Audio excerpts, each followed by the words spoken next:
ನಮಸ್ಕಾರ ಸ್ನೇಹಿತರೆ, ನಾವಿಂದು ಒಂದು ಪವಿತ್ರ ಕ್ಷೇತ್ರದ ದರ್ಶನವನ್ನು ಮಾಡೋಣ. ಅದುವೇ ಔಂಡಾ ನಾಗನಾಥ ಜ್ಯೋತಿರ್ಲಿಂಗ. ಔಂಡಾ ನಾಗನಾಥ ಜ್ಯೋತಿರ್ಲಿಂಗ ಇರುವುದು ಮಹಾರಾಷ್ಟ್ರದ ಹಿಂಗೋಲಿ ಜಿಲ್ಲೆಯಲ್ಲಿ. ಇದು 12 ಜ್ಯೋತಿರ್ಲಿಂಗಗಳಲ್ಲಿ 8ನೆಯ ಜ್ಯೋತಿರ್ಲಿಂಗವಾಗಿದೆ. ಪರಶಿವನು ಇಲ್ಲಿಯ ಲಿಂಗದಲ್ಲಿ ಜ್ಯೋತಿ ರೂಪದಲ್ಲಿ ತನ್ನ ಭಕ್ತರಿಗೆ ದರ್ಶನವನ್ನು ಕೊಡುತ್ತಾನೆ. ನಾವೀಗ ಈ ಕ್ಷೇತ್ರದ ದರ್ಶನವನ್ನು ಮಾಡೋಣ ಬನ್ನಿ. ಈ ದೇವಸ್ಥಾನವು ಒಟ್ಟು 60,000 ಅಡಿ ಕ್ಷೇತ್ರದಲ್ಲಿ ವಿಸ್ತಾರಗೊಂಡಿದೆ. ಈ ದೇವಸ್ಥಾನಕ್ಕೆ 2 ಪ್ರವೇಶ ದ್ವಾರಗಳಿವೆ.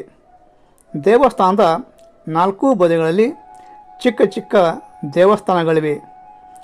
ಈ ದೇವಸ್ಥಾನದ ಪ್ರಮುಖ ವೈಶಿಷ್ಟ್ಯ ಅಂದರೆ ಇಲ್ಲಿಯ ನಂದಿ ವಿಗ್ರಹವು ಪೂರ್ವ ದಿಕ್ಕಿಗೆ ಇರದೆ ಪಶ್ಚಿಮದ ದಿಕ್ಕಿನ ಕಡೆಗೆ ಇದೆ. ಈ ಮಂದಿರವು ಪಶ್ಚಿಮಾಭಿಮುಖವಾಗಿ ಇದೆ. ಇದು ಹೇಮಾಡಪಂಥೀಯ ಶೈಲಿಯಲ್ಲಿ ರಚನೆಗೊಂಡಿದೆ.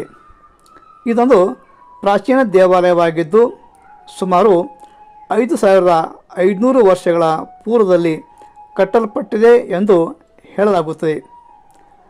ದೇವಸ್ಥಾನದ ಒಳಗಿರುವ ಕಲ್ಲಿನ ಕಂಬಗಳು ಸುಂದರ ಕೆತ್ತಿದ ಶಿಲ್ಪಕಲೆಯನ್ನು ಒಳಗೊಂಡಿವೆ.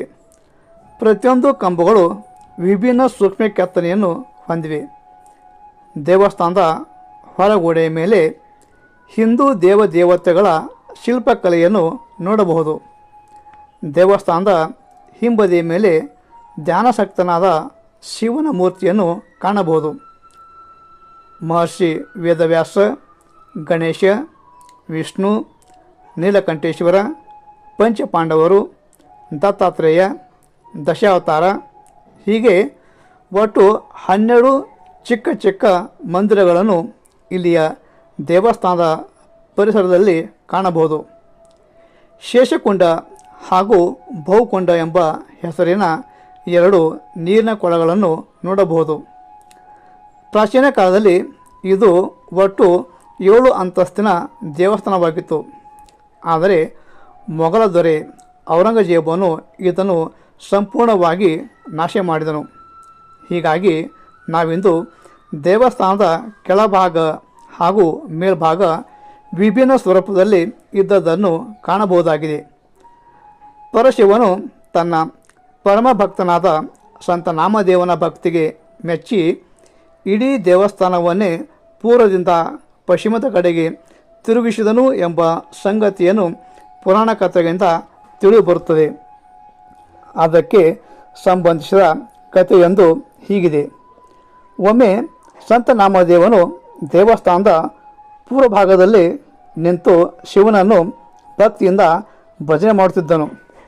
ಈತನನ್ನು ನೋಡಿ ದೇವಸ್ಥಾನದ ಅರ್ಚಕನು, ನೀನು ಕೀಳಜಾತಿಯ ಮನುಷ್ಯ, ನೀನು ಇಲ್ಲಿ ಪೂಜೆ ಮಾಡಬೇಡ ಎಂದು ಸಂತ ನಾಮದೇವನನ್ನು ಹೊರಗಡೆಗೆ ದಬ್ಬುತ್ತಾನೆ. ಆಗ ಸಂತ ನಾಮದೇವನು ದೇವಸ್ಥಾನದ ಹಿಂದೆ ನಿಂತುಕೊಂಡು ಭಜನೆ ಮಾಡುತ್ತಾನೆ.